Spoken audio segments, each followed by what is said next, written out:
Price God. ஆண்டவர் இயேசு நாமத்தினாலே வாழ்த்துக்கள். ஒரு வசனத்தை வாசிக்கிறேன். நெகேமியாவின் புஸ்தகம் 3ஆம் அதிகாரம் வசனம் 13 வாசிக்கிறேன். பள்ளத்தாக்கின் வாசலை ஆனோனும் சானோவாகின் குடிகளும் பழுது பார்த்து கட்டினார்கள் என்று சொல்லி கர்த்தருடைய வார்த்தை பார்க்கிறோம். ஒவ்வொரு வாசலையும் ஒவ்வொரு குடும்பத்தார், ஒவ்வொரு வேறுபட்ட மக்கள் கட்டுகிறதை நான் பார்க்கிறோம். இங்கே உள்ள பள்ளத்தாக்கு வாசலை இப்படிப்பட்ட நபர்கள் கட்டியிருக்கிறார்கள். அந்த பள்ளத்தாக்கு வாசலுக்கு என்ன ஆவிக்குரிய அர்த்தம் என்று சொல்லி பார்க்கிற பொழுது, பள்ளத்தாக்கு என்பது மேடு பள்ளங்களை வழியாக கொண்டது. பள்ளத்தாக்கு என்றால் மேடும் இருக்கும் பள்ளமும் இருக்கும், அதுதான் பள்ளத்தாக்கு என்று சொல்லுவார்கள். பள்ளம் மேடு மாறி மாறி வருகிற வாழ்க்கையை குறிக்கிறது. 2 கொரிந்தியர் 1ஆம் அதிகாரத்தில் வசனம் 3 முதல் வசனம் 5 வரைக்கும் நம்ம வாசிக்கிற பொழுது அதில் சோதனை குறித்து மிக அழகாக அங்கே சொல்லப்பட்டிருக்கிறது. அப்போஸ்தலனாகிய பவுல் எழுதுகிறார்.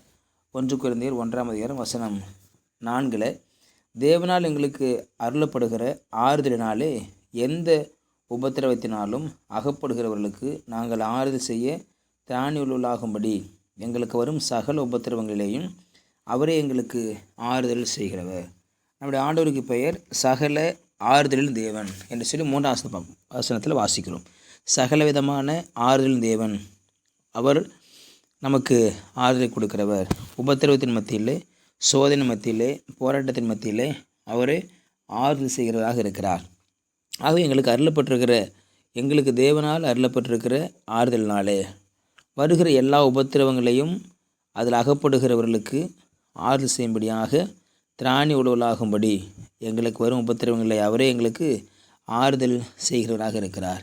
ஒரு உபத்திரவம் என்பது ஒரு முறை வருவது பிரச்சனை, மறுமுறை வருவது உள்ள அதிக பிரச்சனை. ஆனால் வந்து கொண்டே இருந்தால் அதற்கு பேர் தான் உபத்திரவம். மனுஷனுக்கு மீண்டும் மீண்டுமாய் ஒரு உபத்திரவம் வந்துக்கிட்டே இருக்குன்னு சொன்னால் அது மிகவும் பொல்லாத காரியம். அதை எதிர்கொள்வது, அதை சந்திப்பது என்பது மிகவும் ஒரு பெரிய காரியமாக இருக்கிறது. ஆகவே தான் இங்கே எங்களுடைய உபத்திரவத்தில், போராட்டத்தில் தேவன் எங்களுக்கு ஆறுதல் செய்கிறதாக இருக்கிறாரே என்று சொல்லி இங்கே பவுல் எழுதுகிறார். பவுலுக்கு அநேக உபத்திரம் வந்தது, அநேக பிரச்சனை வந்தது, அநேக போராட்டம் வந்தது. விலாறுகளாலே அவர் அடிக்கப்பட்டார்.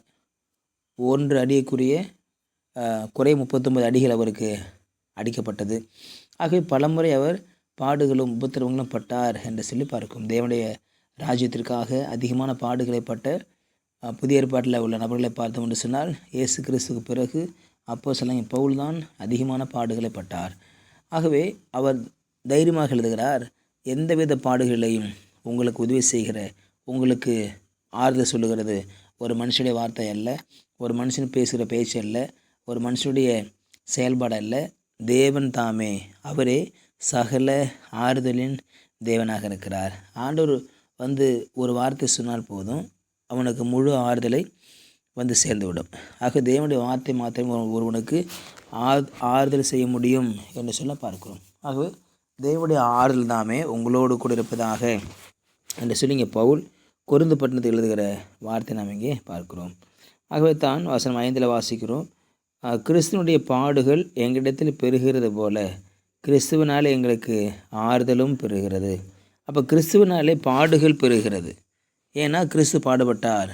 என்னுடைய அடிச்சொல்லை பின்பற்றி வாருங்கள் என்று சொல்லி இயேசு சொன்னார். என்னுடைய அடிச்சொல்லை பின்பற்றுவனே சீஷனாக இருக்க முடியும்.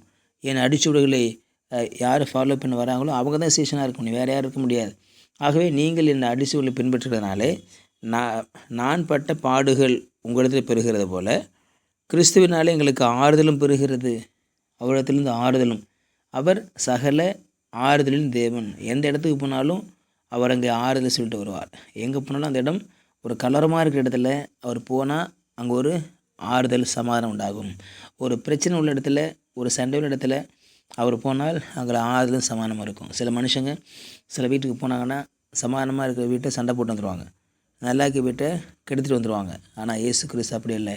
ஒரு பிரச்சனையான ஒரு இடத்துல துக்கமான ஒரு இடத்துல போகிற பொழுது லாசர் வீட்டுக்கு போனார், அந்த துக்கத்தை பார்த்தார், அந்த லாசருவை எழுப்பி அவர்களுக்கு ஆறுதல் செய்து விட்டு வந்தார் என்று சொல்லி பார்க்கிறோம். ஆகவே அவர் நமக்கு எந்தளவுக்கு பாடுகள், இயேசு கிறிஸ்து எந்தளவுக்கு பாடுகளை பட்டாரோ அந்தளவுக்கு அவன் ஆறுதலையும் செய்கிற தேவனாக இருக்கிறார். ஆகவே அந்த ஆறுதல் நம்முடைய வாழ்க்கையிலையும் நம்முடைய குடும்பத்திலையும் பெருகுவதாக கர்த்தர் நம்மை ஆசீர்வதிப்பார். ஜெபிக்கலாம். பரிசுத்த பிதாவே, நாளுக்காய் ஸ்தோத்திரம் பண்ணுகிறோம். கிறிஸ்துவனாலே எங்களுக்கு பாடல் வருகிறது போல கிறிஸ்துவனாலே ஆறுதலும் வருகிறதற்காய் ஸ்தோத்திரம்.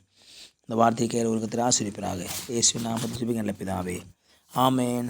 ஆமேன். You will be succeeded.